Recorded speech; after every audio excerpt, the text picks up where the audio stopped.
I spent nearly $2,000 on parts for this ancient Lexus, all because modern cars don't even come close. But fixing this thing wasn't going to be easy. Oh no, I was tested at every step along the way. Broken tools, NLA parts, self-inflicted mistakes. Cross-threaded. Whatever your flavor, I've got it. This car has been stuck on jackstands for over a month and I'm beyond ready to get this thing back on the road, but naturally, as soon as we step into the garage, our first broken tool is waiting for us. The reason I booked this car a month-long stay on my jackstands is simple. I'm on a mission to overhaul this car with brand new OEM everything front to back. No garbage aftermarket parts here. It's so beautiful. But of course the real world has a sick sense of humor. We have to get all 12 of these pistons out of these brake calipers, and to do that, we need compressed air. Not a big deal because I've got to... Wait. Are you kidding me? No biggie, I come from IT, I know the golden rule.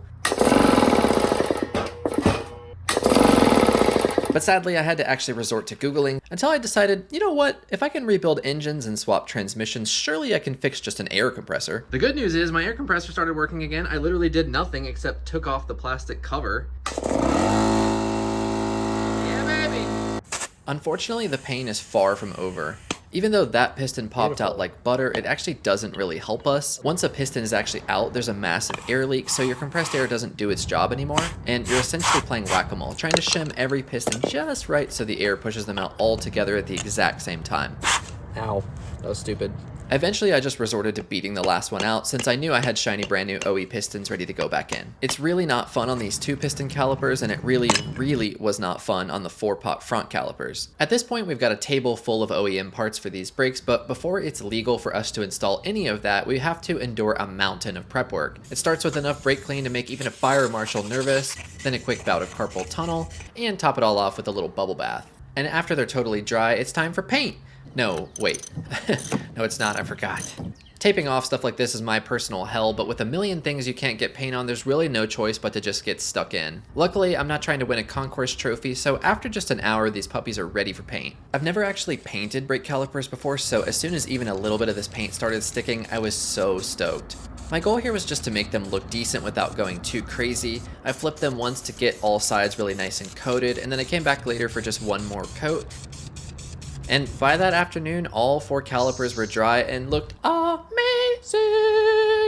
The transformation is just disgustingly good, dude. And the best part is, this isn't even their final form. Here is just half of the parts we need to reinstall in these calipers, with a whole nother batch to come later. I'm using this sweet caliper rebuild kit Toyota sells exactly for this job, but I separately sourced these Miyako pistons directly from Japan. In that kit are these crazy looking O-rings that are actually squared off. They sit down in this groove and are what help move the piston back and forth, and to be honest, it's really just mind-bending that that's even possible. But with those seated, we need just a little bit of brake fluid to lube both the cylinder and the piston itself, which we can then just push down into place. What a nice noise. Once all 4 pistons are in, we just have to get this little press fit clip inserted into place and then wrap that dust boot around it. This part is actually pretty tricky because it's a big stretch to make that boot fit. There's no space to work, and there's also just no room for error. And the whole process is really just extremely tedious. Your fingers are gonna ache after doing this process this bajillion times over. It probably took me longer than the whole prep and painting process, but I mean, doesn't it just look so beautiful? Done.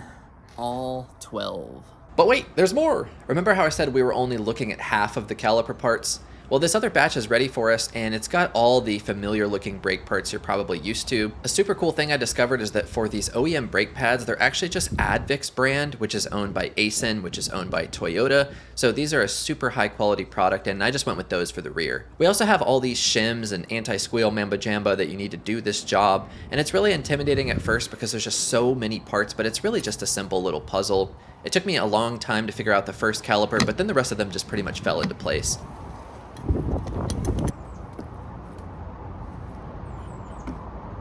That makes everything nice and sturdy. And now these calipers have reached their final form. These Toyota Lexus calipers are just a gorgeous piece of engineering, especially when they look this good. But before these beauties are cleared to land, we've got a massive roadblock ahead of us. Replacing rear shocks should be doable in a day, but for some reason the geometry of the LS400 and 430 rear suspension makes it extremely challenging. I still have flashbacks of how terrible the rear suspension overhaul was on my Celsior, and I had hoped it would be easier this time around. One of the more frustrating things about doing rear shocks is that you have to disassemble your interior just to get to the top hats, and even then there's no space because the rear deck actually needs even more trim removed to come out.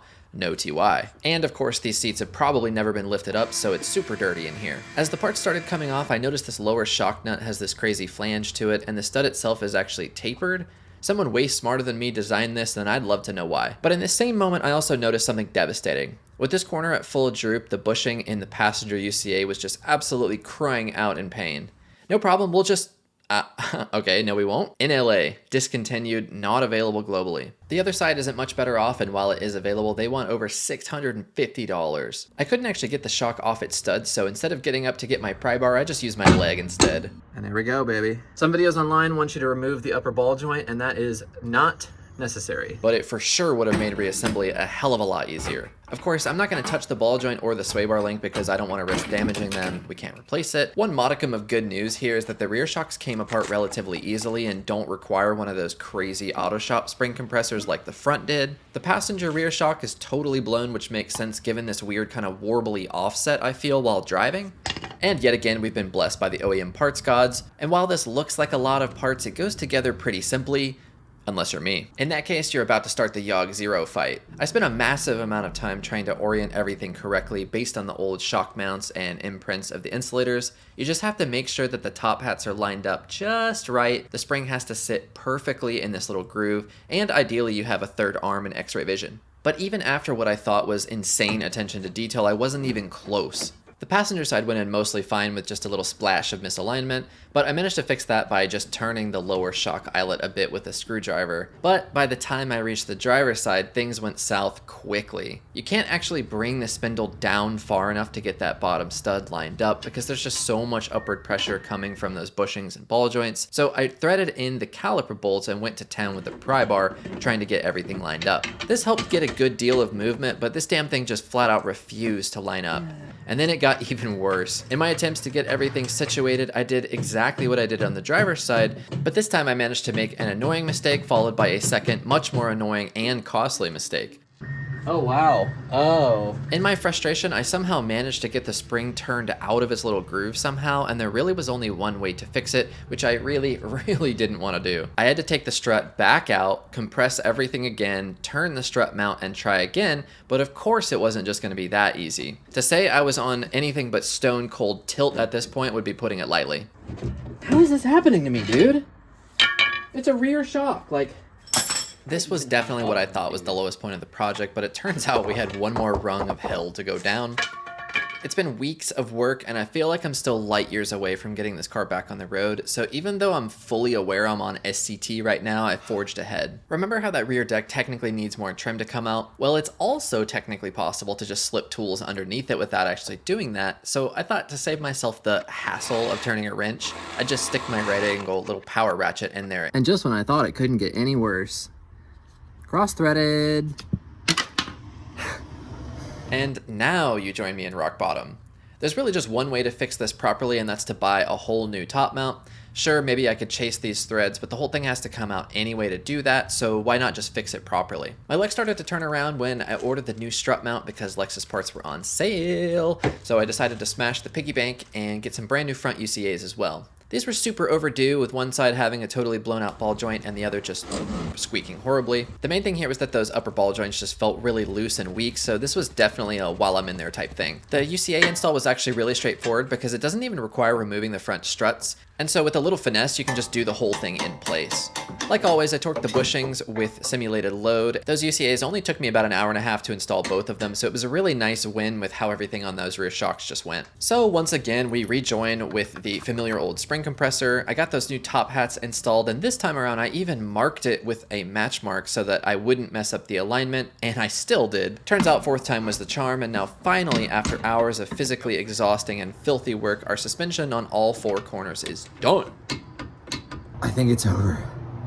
I think it's finally Finally over. And we can start putting new parts on. Yeah! The whole reason to endure this kind of pain and suffering is for exactly what we get to do next. Brand new rotors go on, then our fully rebuilt and painted calipers, which just look oh so good, and brand new caliper bolts go on next. I put so much force on those Chungus bolts from earlier that one of them literally bent, so in a weird way I'm glad these bolts aren't reusable. Torque spec isn't super high here at only 75 pounds, but they came with some red Loctite on them from the factory, which helps a ton. Oh, baby.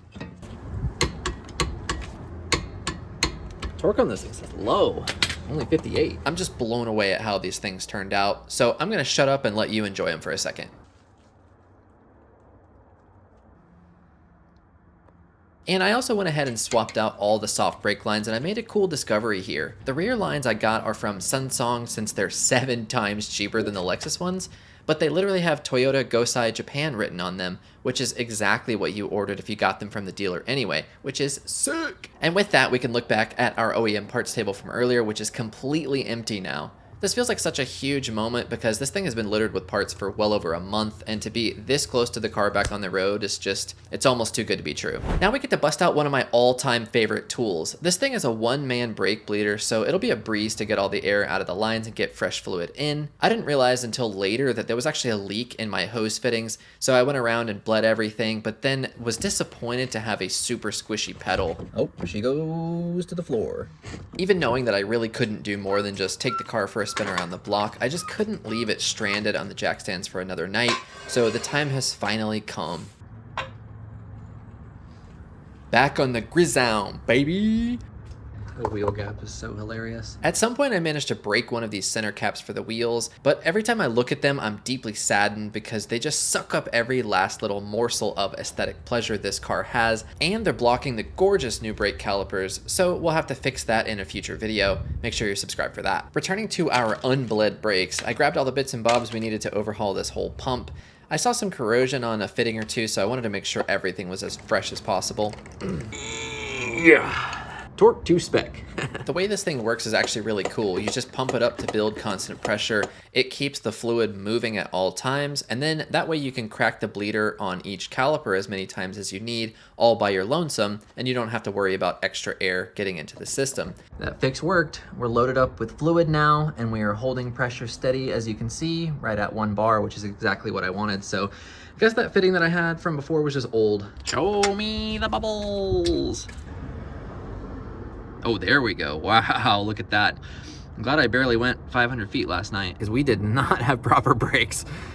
As annoying as it is to have gone through that again, now I know there's even fresher fluid in it. That passenger rear had a ton of air in it and then progressively less through all of the corners, and I think everything is gonna be great. So I'm gonna get that bleeder off of here and then check the pedal, and let's go for a test drive. I'm so excited. I could barely sleep last night.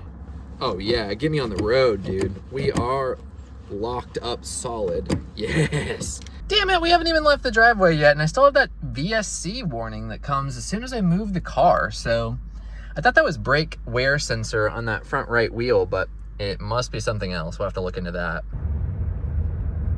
I was about to say, damn, the car is not any quieter. It may actually be louder. I forgot to put the back seats back together. That's what having to take that strut out 3 times will do for you. Now we have to actually bed in the pads, which means super hard braking into just driving normally to let them cool, then stand on the brakes again and repeat that process 6 or 8 times until you can smell them. Private road. So we'll get up to 60 and then basically stand on the brakes. Woo! Wasn't even full power.